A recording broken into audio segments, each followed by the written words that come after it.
O púlpito sempre precisa estar em crise. O púlpito deve ser um lugar de crise. A crise não deve sair do púlpito. O cara é diferente mesmo, meu irmão. Ah, Vou falar pra você. porque a pregação bíblica e cristocêntrica, ela conspira contra o púlpito, contra o modelo evangélico atual. Porque a gente foi sempre levado a dizer que nós não poderíamos estar em crise. A palavra crise, na verdade, a crise é a possibilidade de crescimento. Não existe crescimento sem crise. Qualquer crescimento sem crise é um crescimento artificial. É aquela manga que foi colocada um monte de aditivos para ela amadurecer. Quando uma mãe ela gera uma criança em seu ventre, existe um hormônio do estresse chamado cortisol.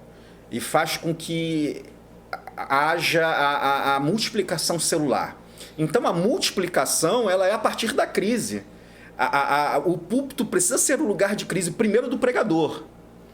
Porque o pregador ele está sempre em cima do limiar entre aquilo que Deus fala e eu ouvir o povo. Quem aqui de nós, muitas vezes preocupado com o que pode acontecer com a igreja, mas se eu pregar essa palavra agora, isso pode arrebentar e Deus fala, não, mas é isso que eu quero, que pregue. De repente não seja do cunho assim mais próximo do Senhor. Eu já fui itinerante, aí de vez em quando ainda dou mais caminhada pela terra, né? Não passeando por ela, mas dou umas caminhadas ainda, e a gente vê que, assim, é normal, cara. Você olha assim e fala assim, cara, eu acho que eu poderia ter falado de forma melhor. Eu estou diante da noiva do Cordeiro. Sim. A gente se sente um tanto incapaz. Eu acho que essa é a maior crise do pregador. Exato, pastor. A gente precisa estar em crise. É olhar para aquele pessoal e falar bem assim, ai de mim, que habito num povo de lábios impuros e por isso eu sou um homem de lábios impuros também. Essa precisa ser a nossa crise, de pregar apenas a palavra. A crise de você ter vários atravessamentos e não permitir que esses atravessamentos influenciem a palavra que você vai ministrar para aquela igreja, porque nós estamos pregando para a noiva. E nós estamos fazendo o maior ofício e o ofício mais especial do mundo. Não existe responsabilidade maior, nem ser presidente da ONU ou do Brasil. Nós lidamos com eternidade. Então, lidar com o púlpito como quem vai lidar com qualquer coisa sem crise, a crise precisa estar em nós. Se eu subo para o púlpito sem essa crise, significa que eu me acho autossuficiente. E se eu me acho autossuficiente, já não sirvo mais. Eu lembrei do Billy Graham. Billy Graham, você tem público suficiente para ser presidente da República. Não me rebaixe. Sou ministro. Pois é, pastor. E assim, agora voltando aqui, eu entendi qual foi a pergunta do irmão. Mas para mim, a crise certa não pode sair do púlpito. Sim. Existe a crise errada.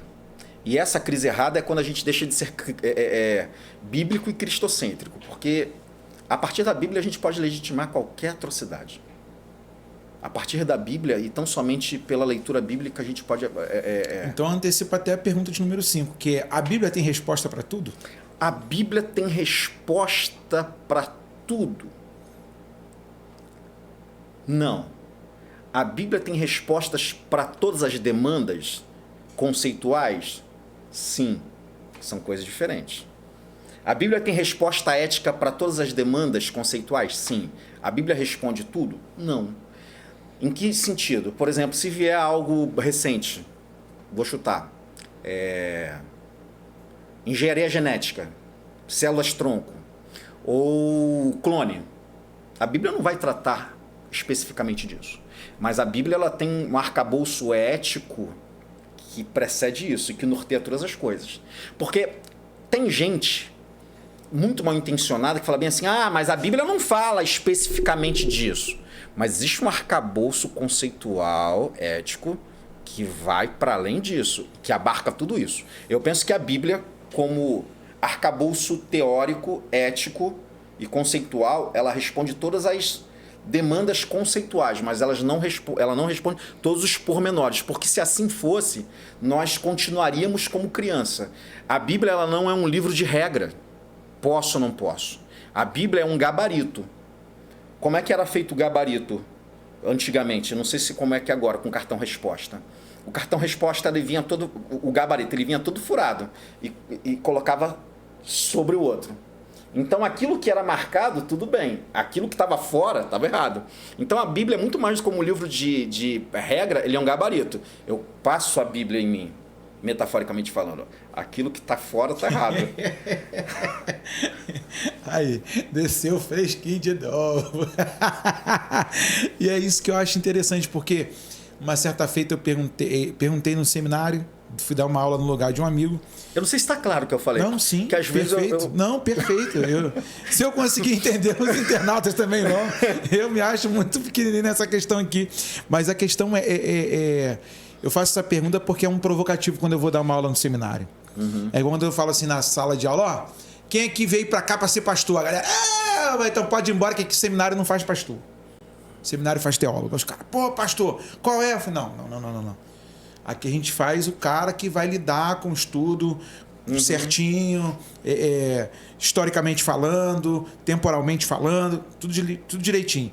Agora, se você vir para cá porque você quer uma carteirinha, qualquer um lá fora pode te vender uma carteirinha. É verdade. Aí os caras, pô, pastor, você tá pegando pesado.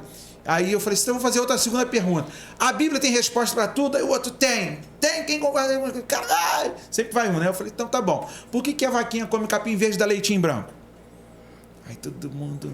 Caramba, pô, pastor, o seu exemplo é muito... Vou pegar ele. É muito melhor do que célula-tronco e do que clone. Não, é porque eu tento ser mais leve com a galera, porque às vezes a gente esquece que na leitura das coisas, elas são fáceis. Jesus falava de forma fácil para algumas situações, como também quando ele queria, ele falava em parábolas. Uhum. Mas o que você... precisa mesmo, você não vai entender agora, você vai entender depois. Caramba, mas até aquilo despertar dentro do camarada, fica naquela coisa de que... Sim. Aquela briga dentro dele. Uhum. E aí, assim, é um provocativo para os nossos seguidores, porque algumas pessoas acham que porque o camarada é pastor, porque o camarada é teólogo, ou porque o camarada é professor na escola bíblica, ele contribui na igreja dele, ou porque ele é um pensador no meio do seu povo, ele vai ter que obrigatoriamente ter resposta para tudo, e não é assim. Isso é um demônio. Uma das melhores coisas que eu aprendi na vida foi responder não sei. O não sei é uma bênção.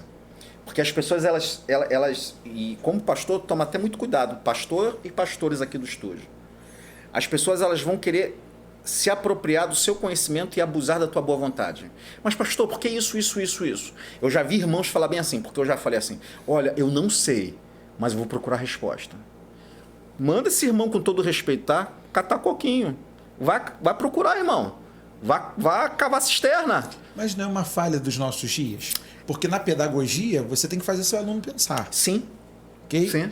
Agora, o outro lá, o Paulo Freire, já descortinou para dar tudo pronto. Eu acho que o molde antigo ainda era você fazer o outro pensar. E fazer pensar, o maior problema é que para fazer pensar, você precisa pensar. E pensar dói. Sempre, a ignorância traz felicidade. Os ignorantes são felizes. Porque na ignorância eu não penso, e quando eu não penso eu não tenho contato com a minha dor, com as minhas mazelas, com as minhas, é uma palavra diferente, né? Idiosincrasias, com os meus paradoxos, eu não tenho contato com isso. Idiosincrasias são coisas que são paradoxos que a gente vive dentro de nós mesmos. Uhum. Então, assim, eu penso o seguinte, mas existe um ganho, tanto para quem responde, porque quanto para quem responde, quanto para quem pergunta, porque não precisa se esforçar. Então, nessa relação promíscua entre quem está sempre perguntando e quem está sempre respondendo, os dois acabam invariavelmente frustrados, porque o que responde sempre, ou que se vê na obrigação de ter de responder, uma hora cansa, e quem sempre pergunta não cresce nunca.